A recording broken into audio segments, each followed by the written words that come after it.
رب العالمين والصلاة والسلام على أشرف الأنبياء والمرسلين نبينا وقدوتنا محمد عليه الصلاة والتسليم.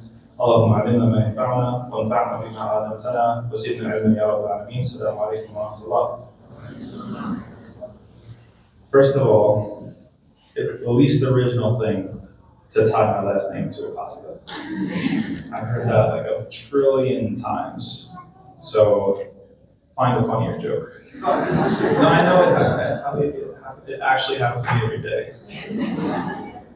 Second, it's a little bit of a story because there's, when you come to Ellis Island, my family came from Italy in 1905. They change your name, they add letters, and they mess with it. So back in Italy, in Veneto, my name did not have a vowel at the end, so it was pronounced Facchine. And then the standard Italian of that is Facchine. And then they added an E to it, and people Americanized it and called it Facchine. So growing up, I was called Facchine, and then at some point, I wanted to reclaim the Italian pronunciation, which is standard is Facchine, but that's way too much information about me, so thank you for putting me in that awkward position of having to explain myself. But it is levity for what is a heavy conversation. Now, I've got two caveats before getting into my presentation. One is that this actually does not represent any research that I have forthcoming. So I know this is an academic presentation. I don't actually have any forthcoming research on this. I've got other stuff that I'm doing. Dr. Tasneem is doing the heavy lifting on this subject, and some other folks as well. I'm in consultation. So that being said, that this presentation is a little bit more reflection-based than like hardcore research. And the second is that there's a lot of stuff out there, right? So I don't want to necessarily reinvent the wheel when it comes to this particular topic. I'm more interested in sort of gathering up threads and tying threads together, looking at what are some spots that might not have been covered, or some gaps or something like this, and seeing how we can move forward. And one of the interesting things that occurred to me, and this is kind of a provocative first slide that I have here, and if you read the introduction to this presentation, was I see a really kind of interesting confluence between two issues here, both of which have come up in 2024, the long 2024, it felt like a very, very long year. And that is the issue of Muslim Zionism, okay, which is coined by Dr. Tom Facchine, and it's a really good term, I think. It's got a lot of descriptive power. And the different political activities that many religious leaders have engaged in an unsavory fashion. And also the issue of scandals, because there could be several types of scandals. Some could be political scandals. When we see someone taking a selfie with somebody who vetoes at the UN the intervention in a genocide, that's scandalous to me. That's very scandalous to me. So what this highlights in my mind, or the common thread perhaps tying this together, are the mechanisms or lack thereof when it comes to holding religious authority accountable. And my assertion is that we're a long, long way away from the type of accountability structures and culture that existed at the time of the companions. I specifically want to focus on the time of the companions, and I've got a couple of examples that we'll get into. So this is just like a super high level overview of what I have in mind. I used to be a farmer. I farmed organic vegetables for 3 years. And one principle of biology and nature is that there's strength in diversity, all right? That whenever you have a monocrop, think your long, huge fields of corn, that's actually really vulnerable to pests, to different types of disease, to drought, to different things like that. Why? Because you put all your eggs in one basket. And so anytime you put all your eggs in one basket, it's very vulnerable to fail. Now, this biological principle comes in handy also when it comes to thinking about mechanisms of accountability and how we build a community. And one thing that I've been sort of coming back to time and time again, a lot of different ways and avenues and perspectives, is that we have to be way more intelligent and strategic about how we build this Muslim community in the United States. And we need to actually maybe go back to the drawing board on some things. We've talked about, in the last year, we've talked about the mosque and the failures of the mosque.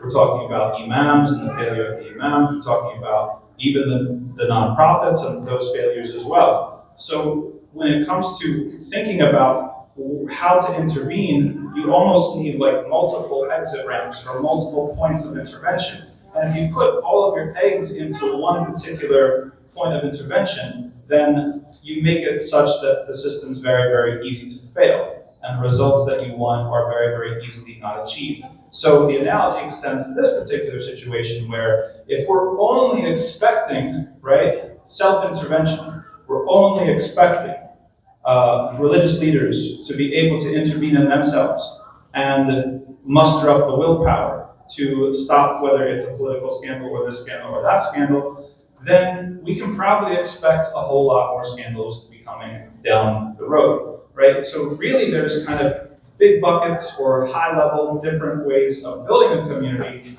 where we could try to minimize, and that's an important thing too, that as Dr. Tasneem mentioned, that there is no situation on earth where we're going to have zero scandals and zero harm and zero. That just doesn't exist. But our responsibility in front of Allah subhanahu wa ta'ala is to do our best, right? To do our best and to try to minimize as best we can. So when I was thinking about it, I kind of came up with three main points or avenues of intervention. One is that self-intervention, looking at the moral constitution of religious leaders. That happens at the level of education. It happens at the level of their job. It happens at the level of even these conferences. I think there's a lot of easy things that we could be doing differently that would help at least push the ball forward on this front. The second is sort of, I guess you could call it top-down measures. That means how we should be organizing the profession of religious leader. And really, it's kind of a Wild West at this moment, where anybody who sat at the feet of a sheikh can start up an institute and have nice marketing and be taken as some sort of representative dean. That's not a very good situation that we want to be in. Probably going to present a lot of problems down the road. So I've got some examples from some of the other religious communities in this part of the world that we can think about. And then the last one, and this is also important, just as important as the other two, is the bottom-up intervention. Because whenever you start to talk about top-down, you start to talk about professionalization, people will say, well, we don't want to be the Catholic Church. Well, absolutely we don't want to be the Catholic Church. In fact, their exclusively top-down methods have not worked, right? But there's a difference between what we see from the Catholic Church and what we see if we look back at our tradition, which is this vector of bottom-up, which is a vector of a permeability between the Muslim masses, even if it's symbolized politically in something like the Bay'ah, or whether it's in the religious practice of worship, which is a amr bil ma'ruf wa nahy anil munkar, that command the good, forbidding the evil. And they didn't have, no matter what your rank was, that was something that was understood that you did. So we're going to take a look at that as well, inshallah, in a brief way. So on the first front, the first front is the idea of self-intervention, okay? There's a lot that's already been out there. I know, In Shape's Clothing has a really nice website, a lot of suggestions. I know that Justin Perot has written about this. I know Ahmed Sheikh has written about. Lots of people have written about the types of interventions that can be done on the individual level. I want to highlight some of the gaps that I don't see present. And one of them is actually uncovered in our work with the Yaqeen Institute, which was the Imams report. And the research showed, surprise, surprise, that Imams are really isolated, have a lot of mental health issues, they're very stressed, and have high anxiety.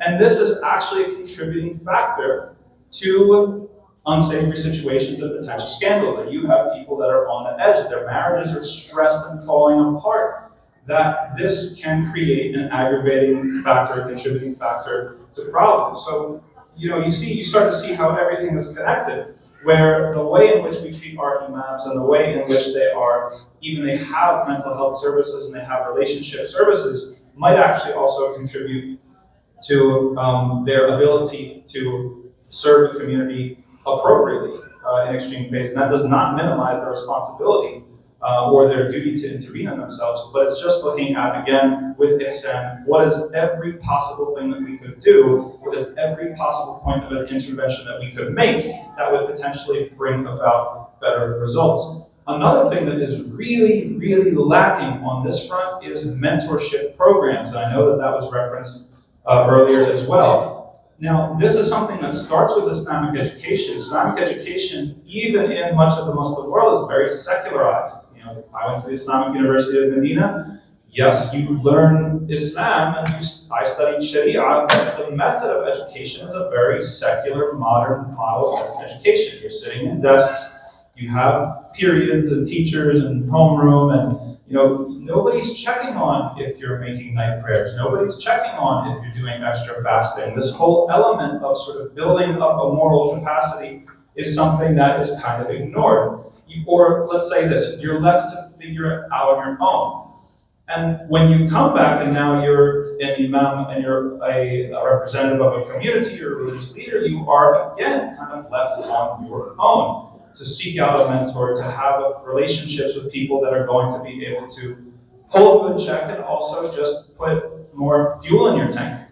So this is something, and when we're talking about these big, nice conferences such as MAS, this is something I think that would be fairly easy to organize. We don't have any formal mentoring relationships that I'm aware of. Please, MAS folks, correct me if I'm wrong, where we're actually attempting to organize this for religious leaders through these conferences. We have side chats, we go and we see our friends, we meet up and stuff like that, maybe even some senior scholars, but again, it's all informal, it's all up to you. It's all very hands-off. I think that if we want to build up the moral capacity, not just Islamic education, but also taking mentorship as a part of one's career in religious leadership is extremely, extremely important. When we go to, this is old, so I had an additional image that I still snuck on here last minute. Anyway, when we look at top-down interventions, how we can assist the vocation of religious leader in order to attempt to prevent abuses or manipulation, then I think it's a pretty much consensus point by now that the profession has to be actually professional, that there has to be a professionalization of religious leadership, that we need to have both the mosques and the religious leaders have some accountability mechanisms, some ethical standards. Right now, again, everybody's just sort of left up to your own. Now, that hasn't produced very good results. So these are things that exist. If you go to Christians or you go to people of the Jewish faith, they have tracks, okay? They have differentiation between if you're a senior rabbi or a junior rabbi or an associate rabbi. You have different tracks when it comes to even understanding what compensation you can expect. And they have ethical standards. You sign up and you have very, very clearly laid out in front of you what is a breach and what is not, and what's going to happen. Now, this is also important because, like Dr. Christine was saying, not all things are the same. Like, there's things on the scale from, a breach that's a minor breach to something that is criminal, right? And what we would hope is that there would be a sort of ecosystem where people who are committing minor breaches could be intervened in early and rehabilitated and stopped, right? Like, that's like what we're going for. If we don't, then we leave the situation such that it might metastasize into something that is aggravated and worse than that. So this is beyond unions. I know that we've started the conversation about imams having unions, but really it has to go way beyond that. We need to get a full-blown ethical framework for what ethics in the workplace look like. And again, there are models out there. Again, the names I mentioned earlier, there are suggestions, and I think they need to be taken very, very seriously. I cannot make that slide bigger myself. Anybody here got the power to big it up? Sorry. The lighting probably doesn't help either. It's a little bit. Okay, and the third bucket is about bottom up. Okay, so we do have to have a culture of accountability where we don't reward narcissistic leadership traits. And this is something, again, where it's hard to tell, are we talking about, scandals of a sexual nature or political nature as well? This is equally applicable to both. I've been shocked over the last 12, 18 months about leaders when you challenge them politically or otherwise have demonstrated very little ability to take the feedback, even if it's constructive, even if it's private. I think that we need to really think about establishing this type of culture, and I believe my understanding of the setup and the companions, that was how it was. That you were able to call something out, and it wasn't seen like a stuff for Allah, how can you question the Shaykh, right? And if he was someone worth his salt and had piety, then he would take it.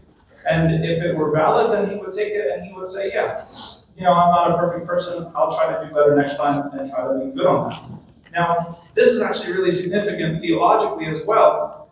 Due to this ayah, Dr. Facchine hinted at it, it's a really, really serious ayah where Allah subhanahu wa ta'ala blames the people of the book for committing a type of shirk. It's really, really strong language. Allah subhanahu wa ta'ala says in Surah At-Tawbah, اتَّخَذُوا أَحْبَارَهُمْ وَرُهْبَانَهُمْ أَرْبَابًا مِنْ دُونِ اللَّهِ.